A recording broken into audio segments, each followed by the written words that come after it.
এবার যুক্তরাষ্ট্রের উপরে শুল্ক স্থগিত করল ইউরোপীয় ইউনিয়ন। যুক্তরাষ্ট্রের প্রেসিডেন্ট ডোনাল্ড ট্রাম্প হঠাৎ করে শুল্ক নীতি পরিবর্তন করায় ইউরোপীয় ইউনিয়ন তাদের পরিকল্পিত পাল্টা শুল্কের সিদ্ধান্ত আপাতত স্থগিত করেছে।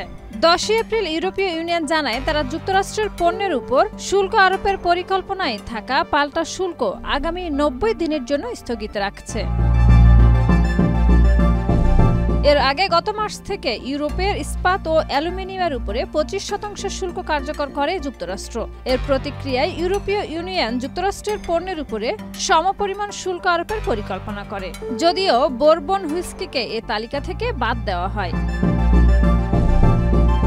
ইউরোপীয় কমিশনের প্রেসিডেন্ট উরসুলা ভন ডর লেইন বলেন, আমাদের সদস্য রাষ্ট্রগুলোর সমর্থনে ইউরোপীয় ইউনিয়ন যেসব পাল্টা শুল্কের প্রস্তুতি নিয়েছিল তা আমরা এখন 90 দিনের জন্য স্থগিত রাখছি।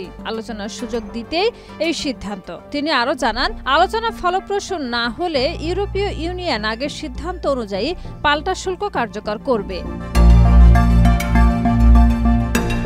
বিশ্লেষকদের মতে এই সিদ্ধান্ত যুক্তরাষ্ট্রের সঙ্গে কূটনৈতিক উত্তেজনা হ্রাসের কৌশল হতে পারে, তবে ইউরোপীয় ইউনিয়ন তাদের অবস্থান থেকেও একেবারে সরে যাচ্ছে না। এই শুল্ক যুদ্ধ ও পাল্টা ব্যবস্থার কারণে ইউরোপ ও যুক্তরাষ্ট্রের মধ্যে অর্থনৈতিক সম্পর্ক ক্ষতিগ্রস্ত হওয়ারও আশঙ্কা দেখা দিয়েছে। অনেক ব্যবসায়িক সংগঠন ও শিল্প প্রতিষ্ঠান এমন পরিস্থিতিতে আর্থিক ক্ষতির আশঙ্কা প্রকাশ করেছে।